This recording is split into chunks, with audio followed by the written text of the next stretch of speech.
So we are back with our Advent podcast devotion, and we're on episode 3, and this episode is called Come Thou Long Expected Jesus. Every episode we have entitled with a Christmas carol hymn, and this one it was written by, do you know who it was written by? Lisa? It's right there on the screen. Charles Wesley. There you go. We actually sang this song on Sunday at our church, and why I picked this particular song, and this song is a very old hymn, but we are going to talk about the theme of grace today, which is an important theme when we talk about Christ and Christmas, because Christ came into the world to die for our sins, and it's by grace that we are saved, not by works. But there is a line. This is actually not a very long hymn, by the way. It's only 2 verses. But it starts with, Come thou long expected Jesus, born to set thy people free. From our fears and sins release us. Let us find our rest in thee.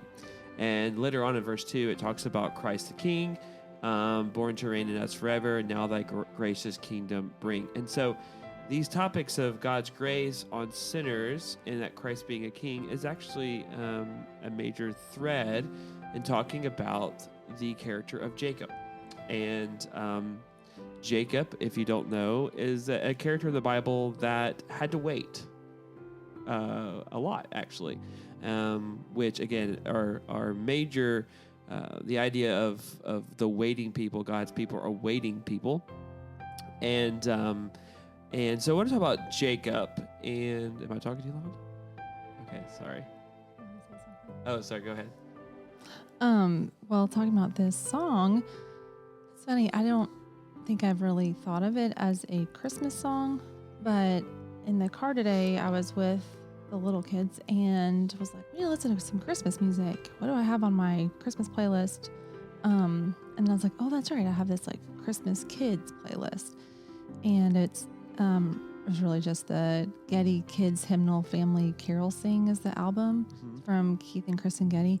And it's an album of all Christmas songs, and this one's on there. It was the second song.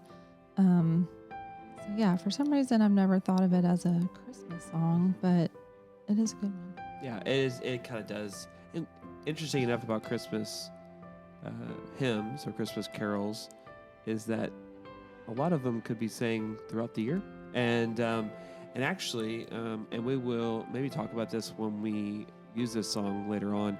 But Joy to the World was not originally a Christmas song. It wasn't used by the church during Christmas. It then later on became a song used primarily on Christmas. But if you read the lyrics, it's a song you could sing all year long. So we're going to talk about Jacob. And so we're going to start off with Jacob's story. And Lisa, I'll let you read this passage. It's if you want to scroll down on the mouse, and it has the same notes. But the first point is Jacob, the mischief son. He is a character of mischief. He is a son who, with his mom's help, takes advantage of his aging blind father.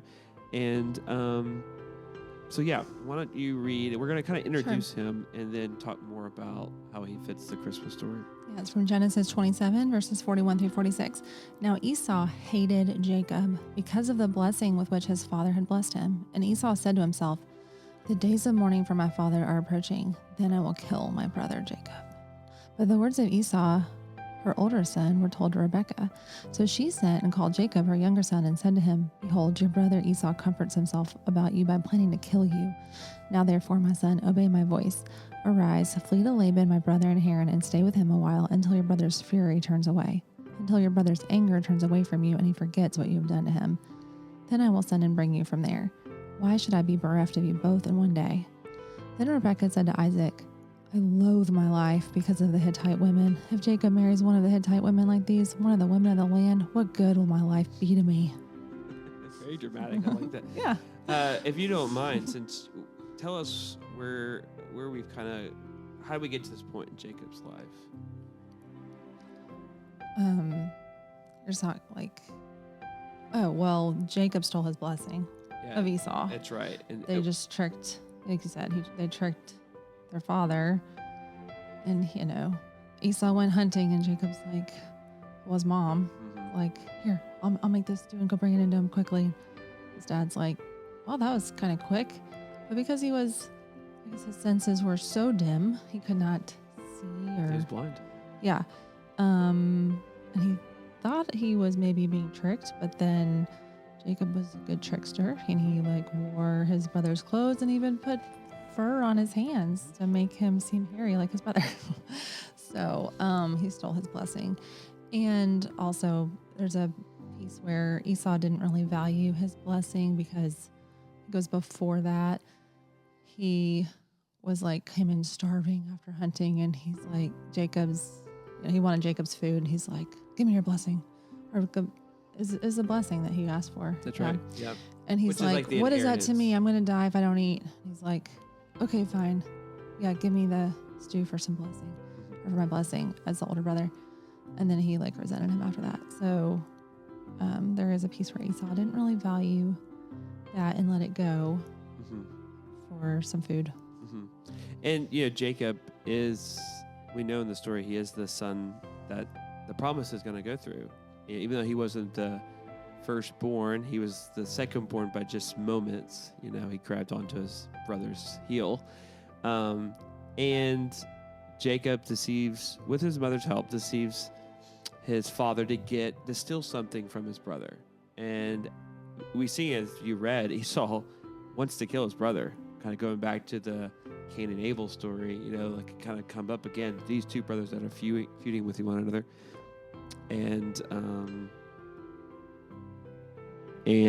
But he has to work for her. And so why don't you read Genesis 29:15-20. Then Laban said to Jacob, because you are my kinsman, should you therefore serve me for nothing? Tell me, what shall your wages be? Now Laban had 2 daughters. The name of the older was Leah, and the name of the younger was Rachel. Leah's eyes were weak, but Rachel was beautiful in form and appearance. Jacob loved Rachel, and he said, I will serve you 7 years for your younger daughter Rachel. Laban said, it is better that I give her to you than I should give her to any other man. Stay with me. So Jacob served 7 years for Rachel, and they seemed to him but a few days because of the love he had for her. So he waited 7 years to be able to marry Rachel. And so he waits for her, and he works. This is his wage, is being able to marry Laban's daughter. So this is the weirdest story, one of the weirdest stories in the Bible. So, and I don't really know a lot of the historical background, but I guess, on your wedding night, the woman is still in like her veil. Like you don't actually, and probably drank a lot of wine as well. And there was no electricity for lights. That's true. So I'm guessing their tent must have been very dark. Very dark. Did not recognize that his wife was not the woman he thought. No. So she must have been very quiet too. Must have been like, I'm not going to talk. Yeah, she's not during the whole ceremony. She just like, this is her one chance to get married, and so she does. So did they hide Rachel away somewhere? Because wouldn't she been like, hey, Jacob? This again, women don't have a lot of choices back then. So so he wakes up in the morning, and Leah's right there. And so Jacob is in the end of Genesis 29. Jacob said to Laban, what is it that you have done to me? Did I not serve with you for Rachel? Why then have you deceived me?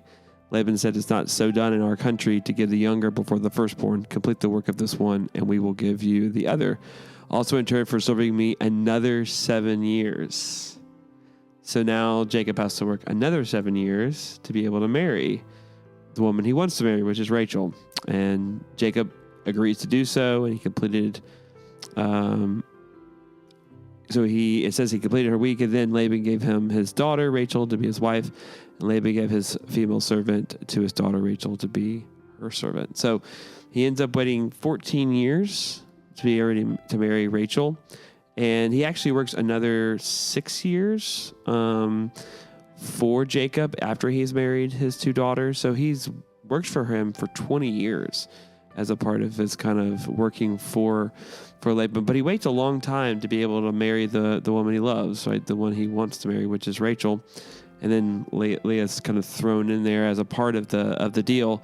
So we see Jacob waiting. We still, thinking about Jacob, he's still a character who there's not a lot of like wholesome qualities about him as you read more about his story.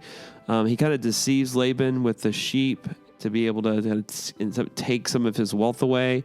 And so he ends up, after all this is done, after 20 years, he's a very wealthy man with a large herd, with two wives, and now 12 sons and other daughters. So he has a large family.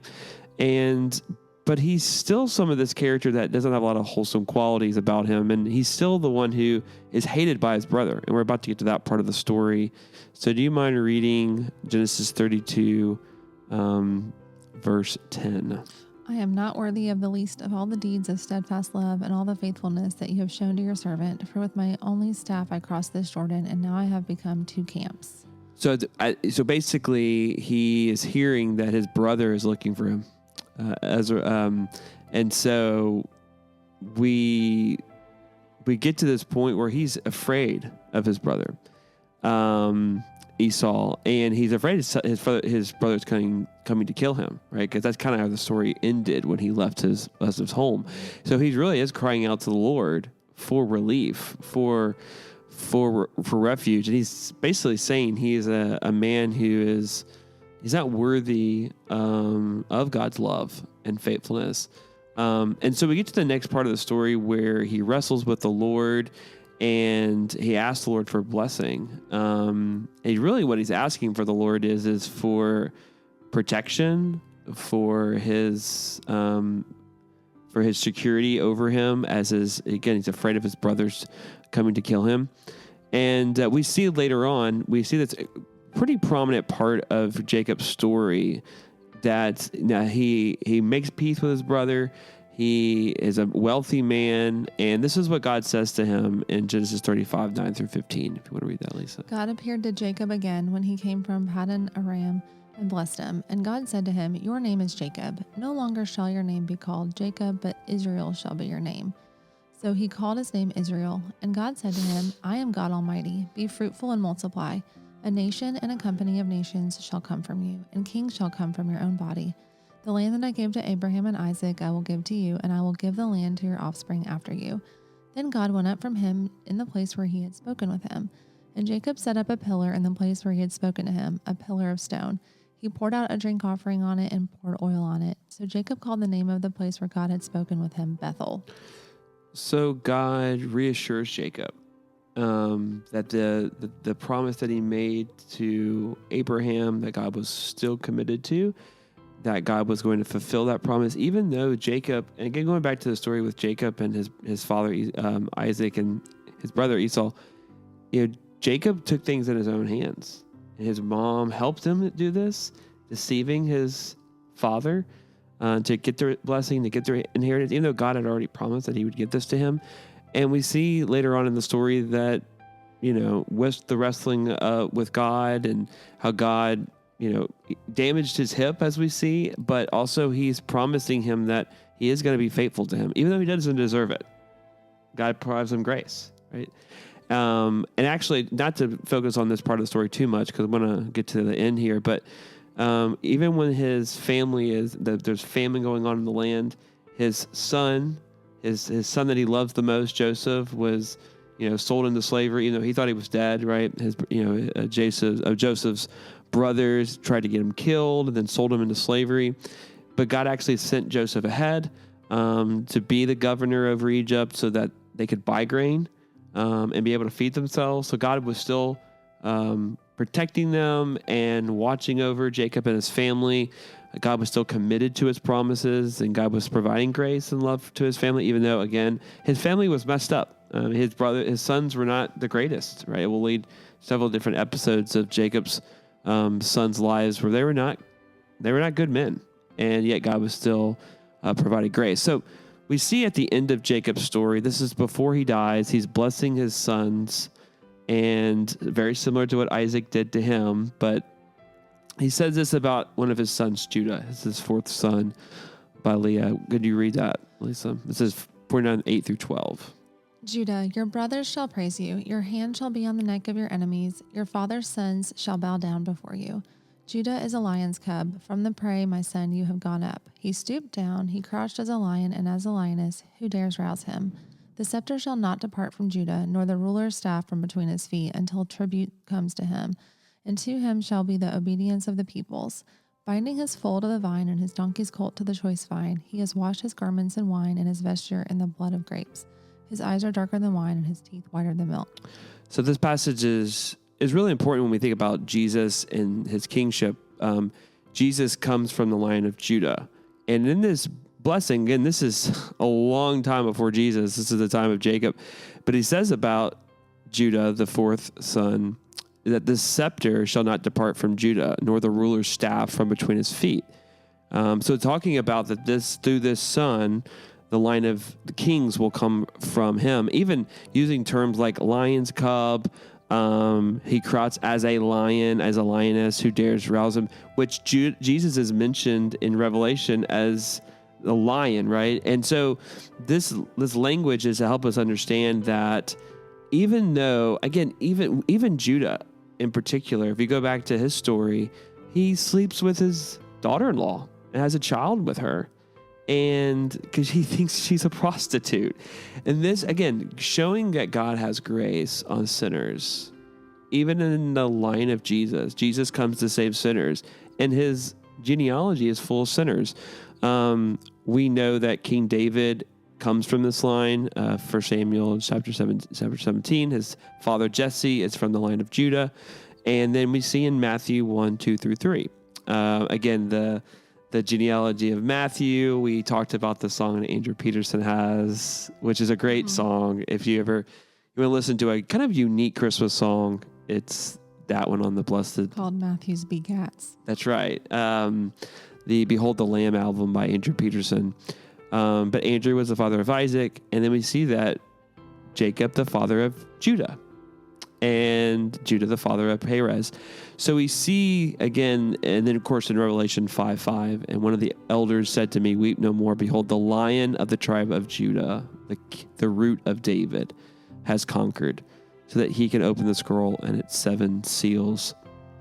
And so one of the major themes of the Christmas story is that Jesus didn't just come into the world; he came to save sinners who cannot save themselves.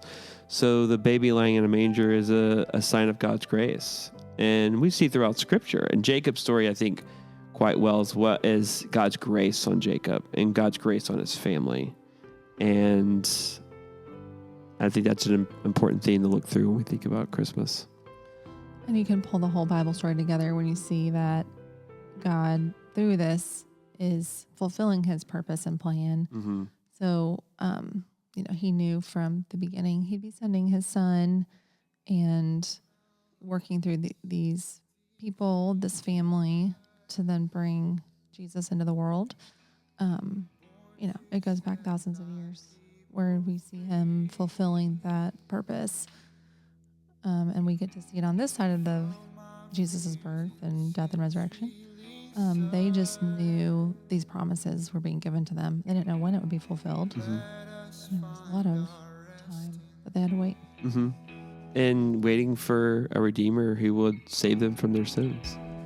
And that's what we see about when we come to the Christ, and is that Christ came to save sinners, and by grace we are saved, not by works.